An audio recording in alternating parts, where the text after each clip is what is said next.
the transparent metrics is you understand what happened to the things that you launched, what happened to the products that you placed in the market.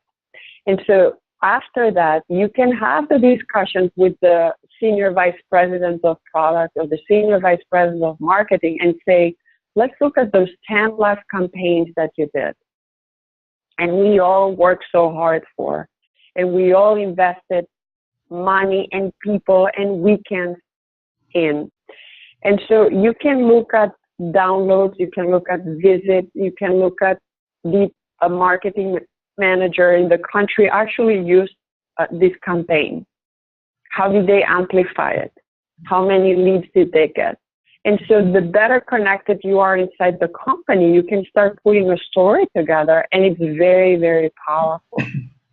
And so you can go back to a marketing CMO and say, guess what?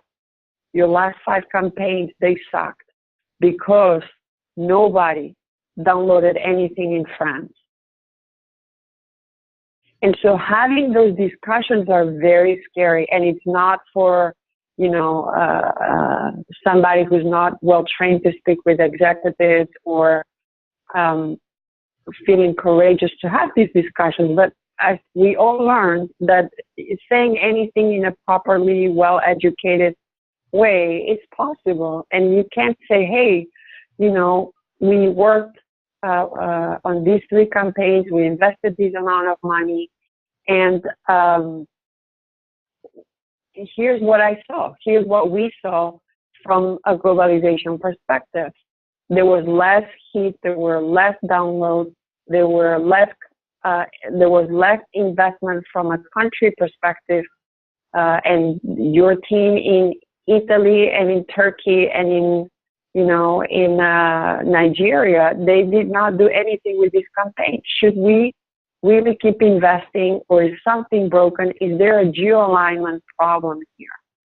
And so those are the transparent box metrics. Those are upward facing. They're not inward team facing. And so they're external facing. Right. And in that context, our friend Adam here asked a question, which is, can you talk a little bit about the history of providing globalization ROI at Netapp? The history of providing globalization at Netapp was very similar to any company I've started with. I don't know why, but I'm being hired at the places where they have nothing set up. And I think it's a lot of fun to start it and fight those battles, you know, and then eventually everything gets normal. So Adam, thank you for that question. So when I started at Netapp, it started very similar than at VeriSign. I was hired to run the digital team. So my background is in online digital content infrastructure. And so very quickly, within a couple of weeks, I went to the CEO and I said, hi, my name is Anna. I've been hired to run the web team, and my mandate is to expand it into 17 languages, but that's just, the scope is too narrow. And we are flying high right now because Netapp, you know, when I joined, was doing really, really well. It was already in 150 countries. But I told him, when I look at the website, it indicates that we are not a global company. Because I could see, you know, I could see no technical publications globalized. I could see no product in any GUI globalized. I could see French in the Spanish website. I could see a lot of issues. And so I prepared myself so hard for this one meeting. I prepared weeks and weeks, and I went into the CEO's office to talk to all his staff with one slide. I hired a communications expert. You know, I went in with one slide, and the slide said, we have a problem. here's 3 things I want to do. Do I have your support? And I showed him the Devil's Light on the west coast of California, where it's a very dangerous light. And I told him, do you want to take that flight, or do you want to be inside through the 101, which is much faster and it's going to not kill you? And so they thought it was very funny. But at the end of that meeting, I got millions of dollars and I got the headcount that I needed. And so I prepared myself. I went with a very clear message. And instead of complaining, I went in and I told them the truth. And so that's what I do, and that's what I always encourage people to do, is like, don't waste my time. Tell me what's wrong. Tell me how you're going to do it, and I'll probably support that. And so throughout the years, you know, that was good for the first years. We got the people, we got the millions of dollars, we got the setup. But obviously, CEOs change, sponsors change. And so you cannot be sleeping at the wheel, and you need to keep showing those transparent metrics. And the team grew. The team grew from outside of marketing. We added, you know, other divisions to be globalized, and eventually we got to product and support.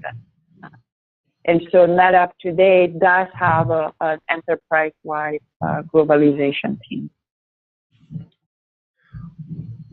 Okay, great. And I have another question here from Alejandro, who said, can Anna talk about her experience on the service side? When she was a provider, what did you use to convince clients to use localization as a growth strategy? So from the service side, obviously, I would start, because I was the general manager, I had to, you know, do both sales and then actually be part of projects that had been greenlit. And so once you're in at the customer side, you do the same. You find out who is actually sponsoring the project. Why do they think they need this project? And you do consulting. You say, okay, oh wow, great project, great program. Why are you know, great list of countries. Why are you globalizing or localizing into these 3 countries? Okay, because this, and this. Okay. So you can become a partner to see, are these projects needed somewhere else? You know, are you thinking about the future? And you make your counterpart shine.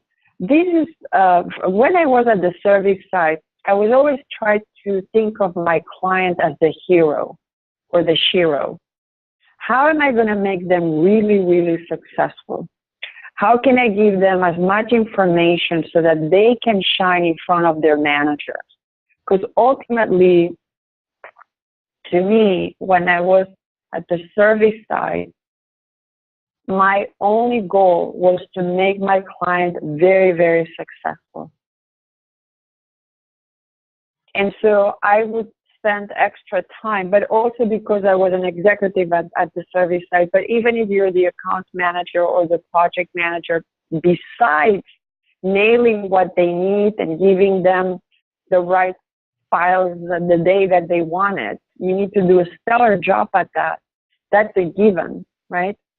You need to ask, how else can we help you? Can we run a workshop? Can we help you plan for next quarter? Do you know how to request for more budget? And so you start to poke and see and extend your help and your services. And that's, again, you know, more on the consultative side. So in that context, I think we have our mutual friend here, Greg, who asks, but if executives still don't get it, either on the vendor side or the buyer side, what do you do? Leave? If they still don't get it? Yes. So if you're on the vendor side, you need a mix of, you know, people that might not want to play with you, but they still will be willing to pay you. I mean, maintaining an agency and being a sole provider, or it's you don't leave. You need their money, right? But I think if you own an agency or service, you want to make sure that you have good clients. I don't know if you can afford it, but that you have good clients that you will have fun with. And so we had a mix. I can remember when I owned my company or when I was a general manager, there's always a mix of clients, right? There are clients that get it. There are clients that they don't even want to see you. And that's okay as long as they pay the bills, you know. And so, but obviously, if you can, you want to work with people that will get it. And many, many times people don't get it, but your job is to help them get it. And that's hard work. And a lot of people are not willing to do that. You know, I have a lot of people at my team, they're like, oh my God, I need to have that discussion again. And I'm like, yes, you do. You need to have that discussion again. Oh, great. So in that context also, I remember, I think we did an exercise somewhere, either it was at Gala or Lisa, I don't remember anymore, where we talked about project management, and especially project management on the vendor side. And the question that came up was, if you're a buyer of localization, would you rather follow the localization project manager that you so love than staying with the vendor that you have? And I remember that most of the buyers said, absolutely, that is true. They look at them like I would look at my babysitter, right? So if you can find one who's totally reliable, always available, that you like, most importantly, your kids like, you don't give that phone number to your best friend. So that's sort of for localization. It's so upsetting then when you build that relationship with the project manager on the vendor side, that project manager leaves. What's your experience there? What can vendors do to help improve fostering that relationship? Well, that's a tough one. I don't think I've actually I've stolen people from the vendor side to come to the corporate side. You know, I've rehired them. You know, I've hired the same person like 2 or 3 times. I'm super guilty of this. I don't know.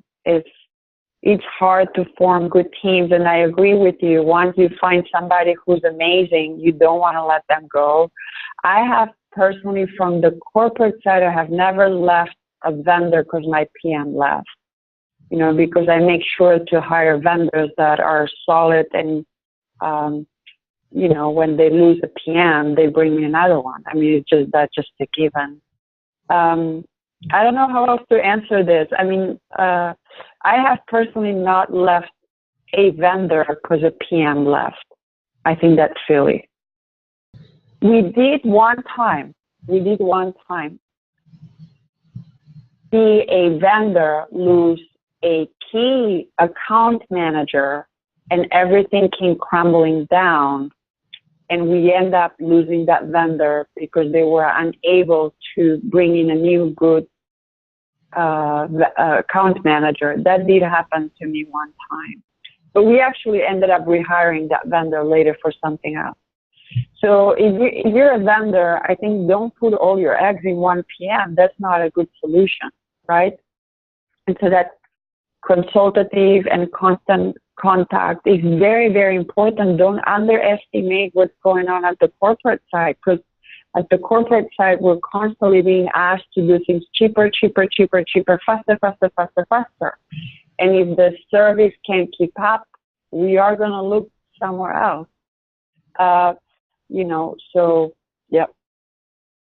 Good. So now let's moving a little bit into like geopolitical issues. I noticed in your foreword of the book Truly Global, and by the way, for those that are live on Facebook or joining us here on Zoom, if you have not bought it, go to Friesen Press and look for Anna Schlegel. There's a link in all of my emails that you can find to get that book. Also, if you have any more questions, you can either use the chat box here in Zoom, you can use the Q&A box, and if you're on Facebook, you can use the comment box or the comment field underneath this video rather, and we will make sure or try our best to answer all your questions. But going into some kind of the geopolitical conversation here, where you write in your Facebook that your favorite country is Catalonia. Yes. Some of our Spanish friends would disagree with that and say, well, that's actually a region, right? It's not a country, and that's not unusual. We have the same in Taiwan, right? So what I've learned very early in localization is you shall not call Taiwan a country, but a region. So how do you reconcile that need for people to have their own local identity and the politically correctness of being global? Wow, Andrew, that's a toughie. So personally, I have very strong views on certain countries. At work, I can't speak like that, right? So at work, I need to focus on what are the countries that my CEO wants me to focus in.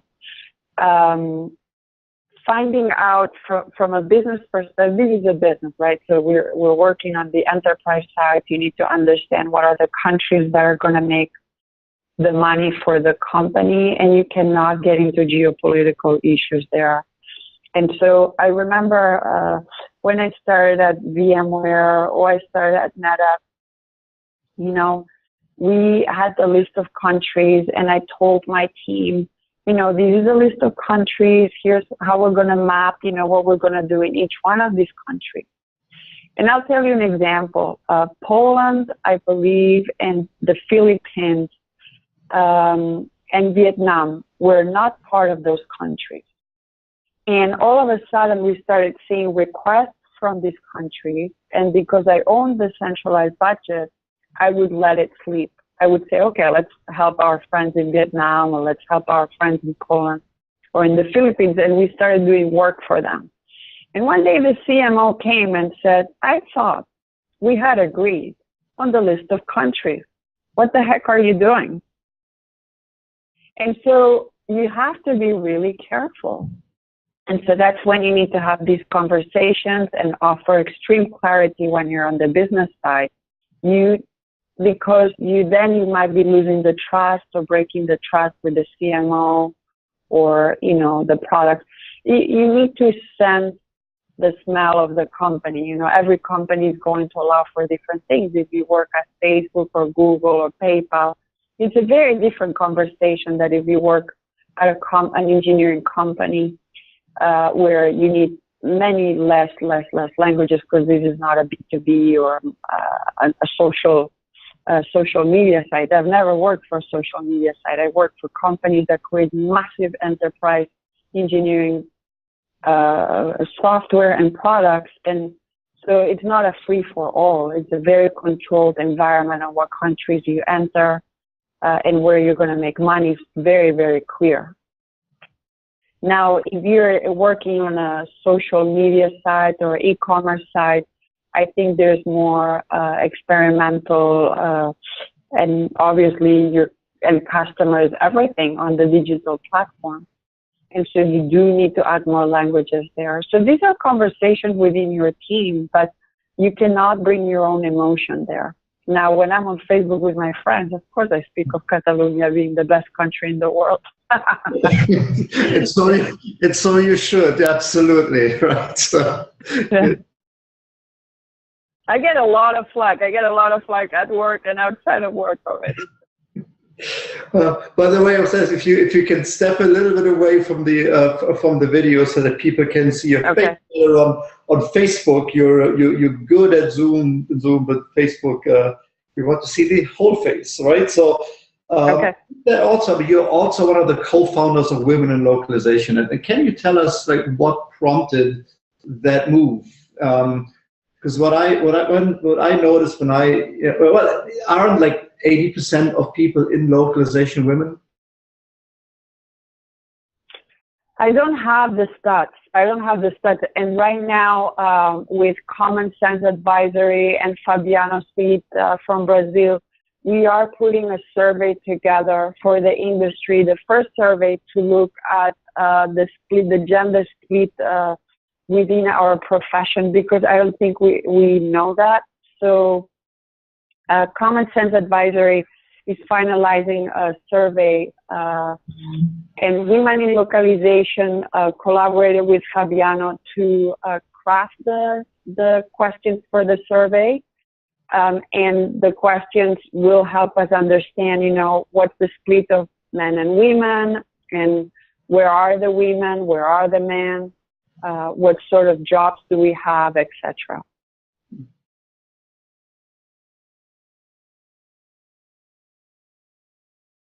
Great. So, so why women in localization then? So Women in Localization, I started it with two people that worked in my team when I was at VeriSign.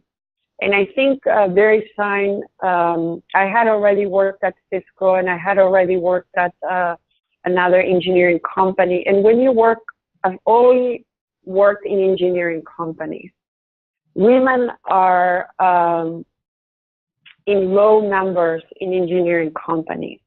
And so if you, I'm not very familiar if you're in the hotel industry or if you're in the manufacturing industry. I'm sure the numbers vary. If you're in the legal profession, if you're in HR, it's different. The numbers differ.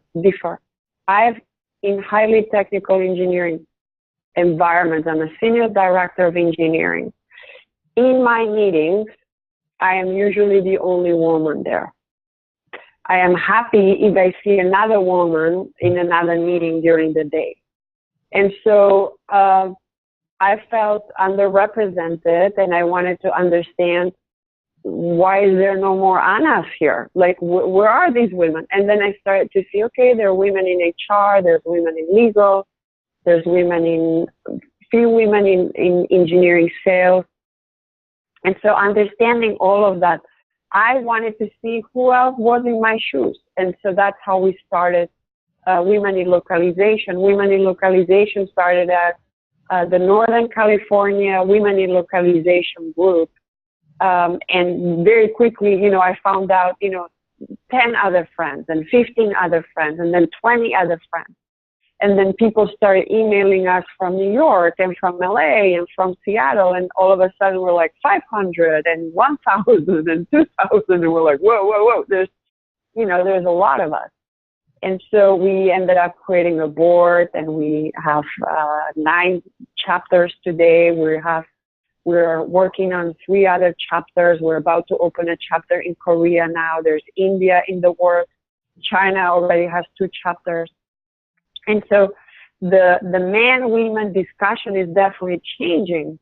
It started because I wanted to see, you know, or the 3 of us that started the group, we wanted to see who else is out there and what are you going through and how can we be more of us, and how do we support each other. And women have, you know, different topics to discuss. And many, many times at the beginning, we ended up talking about our kids and how do you, you know, who is driving the kids to school, and are you on phone calls while you're driving the kids to school? And I can tell you that many times I do things like this right now, and I am driving, and I'm dropping a teenager at school, right?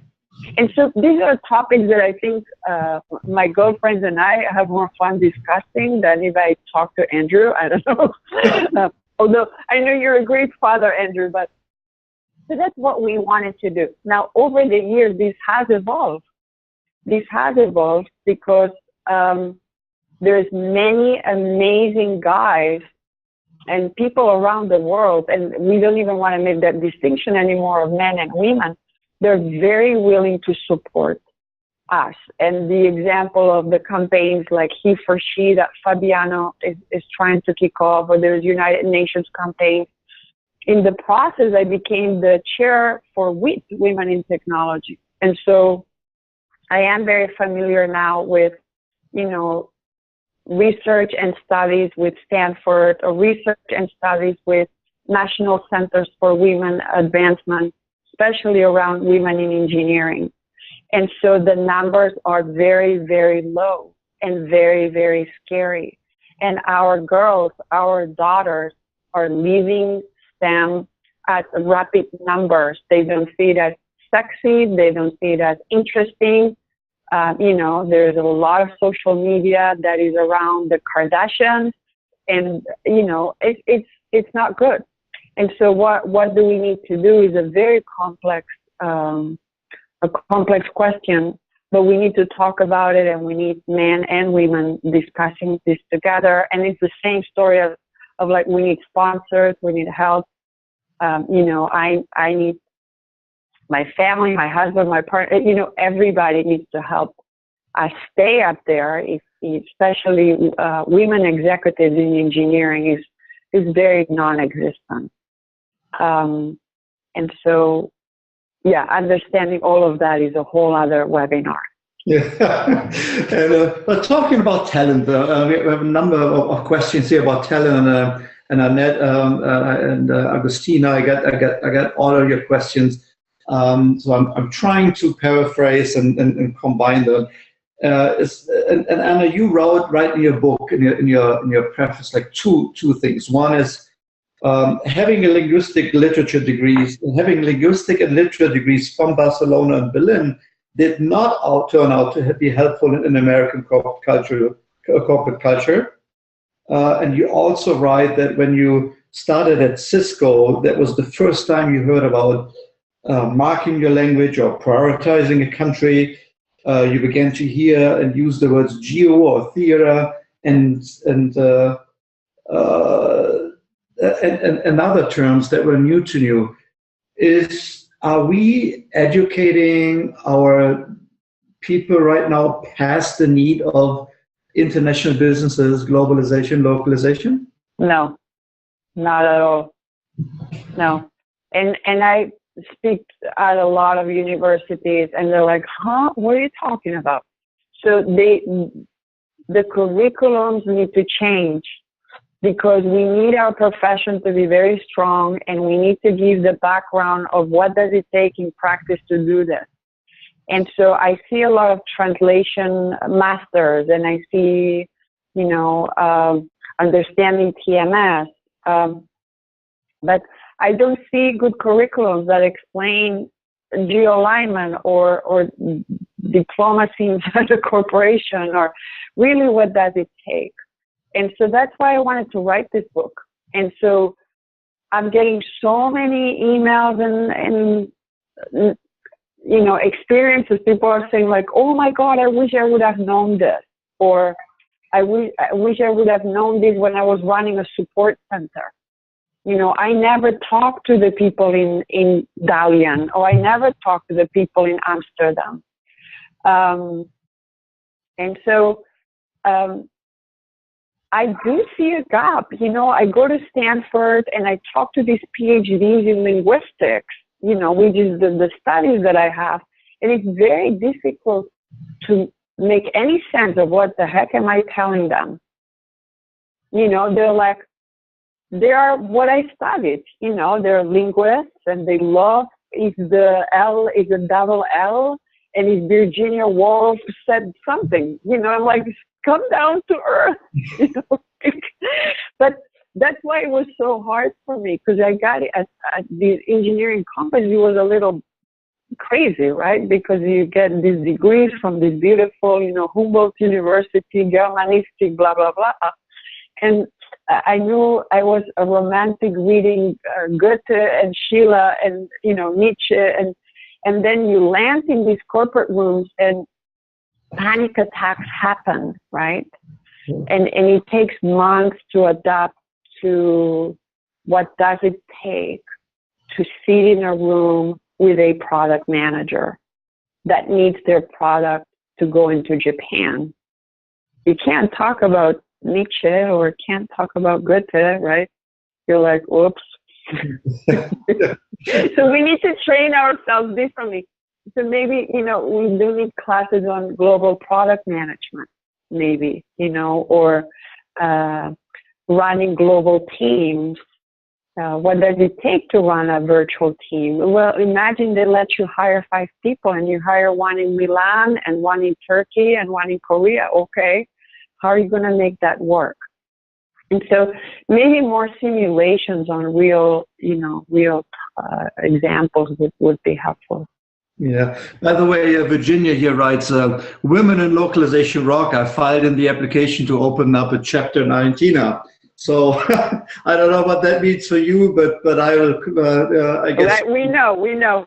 There's a long list.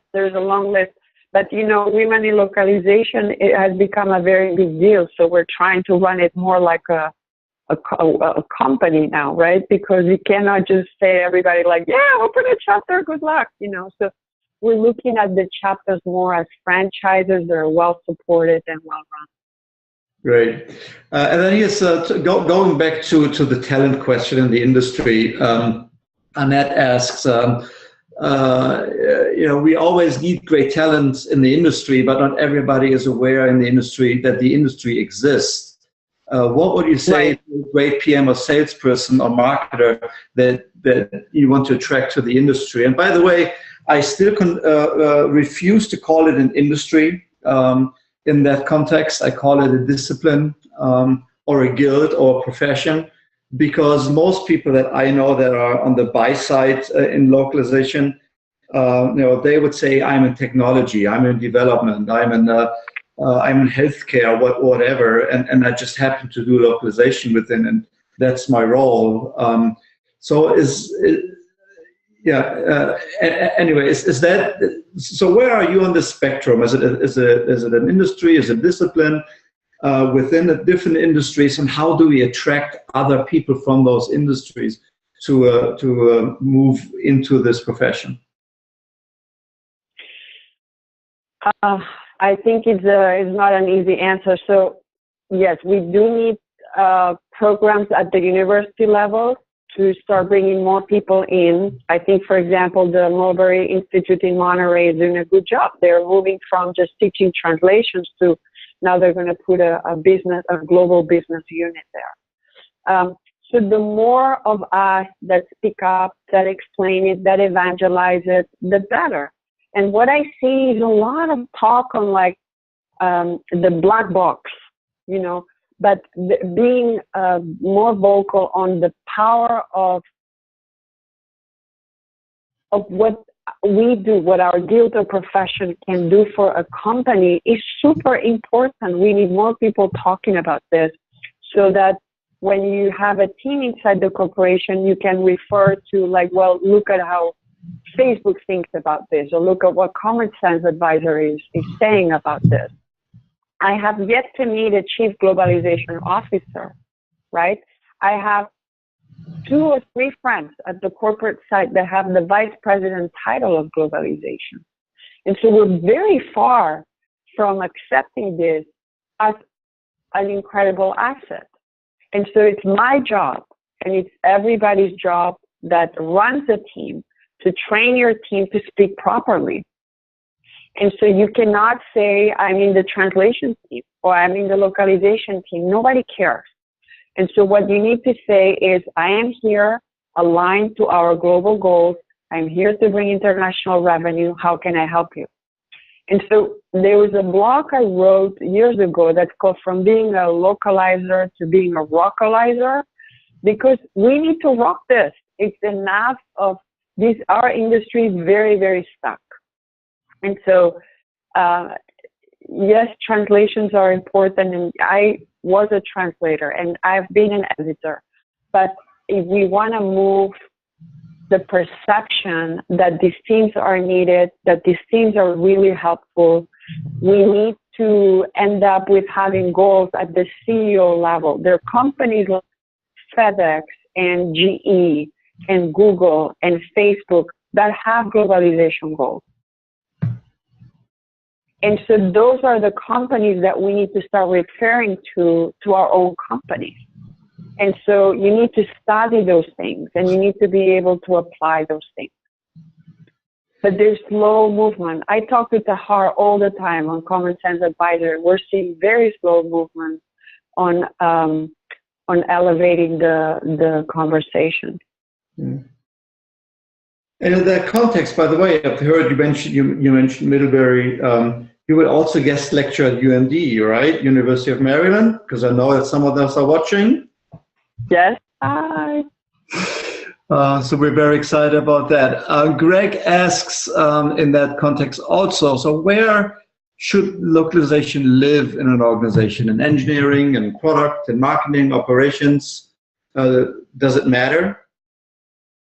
It does matter. It matters a lot. So usually the first person that's being brought into the company is brought in by a marketing CMO or group, is being brought in by a problem. The first person is always in because there is a problem and somebody's like, oh, we have a problem and we need to hire somebody. And so that's okay. Whatever you start, it's fine. If you start in support, if you start in marketing, if you start in product, that's okay.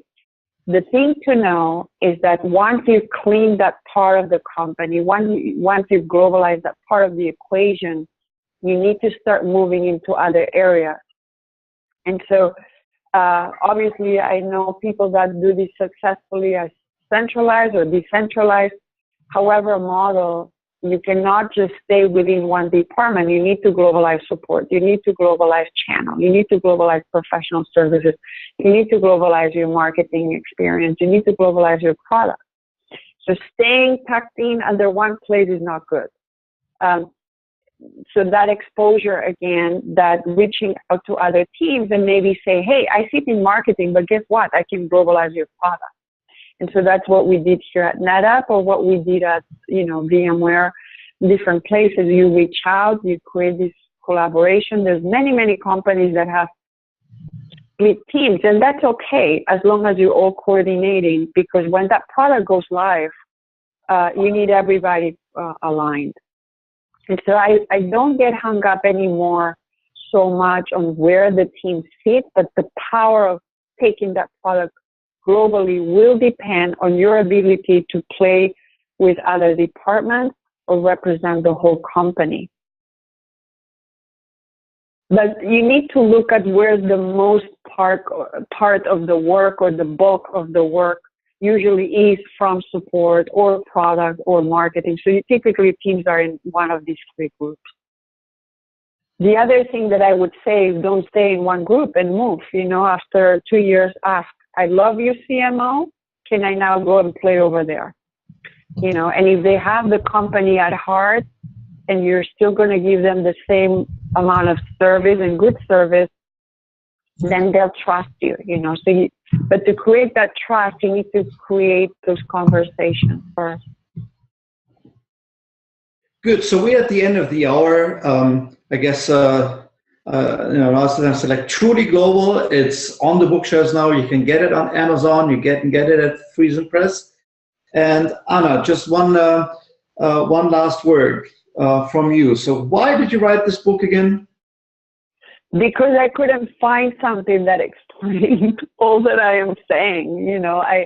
I saw a lot of blogs and, a lot of podcasts, but I couldn't find it all in one place. And so I just did it. I went to Amazon like a couple of years ago and I looked for, is there a globalization book? It was a $300 book that talked about trade compliance and, putting cargo on boats. And I'm like, okay, that doesn't speak to me. And plus it's very expensive. I didn't want to spend that money. And so I sat down and I'm like, okay, what is it that you go through? And what is it that these students that I talk to need to start thinking about? And so that was the index of the book. Well, you've did a great job, and I can from all the buzz on Facebook that was well received, and you have a great following. And if you haven't bought it yet, go to Amazon.com, go to FriesenPress.com, and get a copy now. And thank you, everybody. And, make it a great day. Bye, Anna. All right. Thank you, Andrew. Thank you. Bye. Bye. Bye-bye.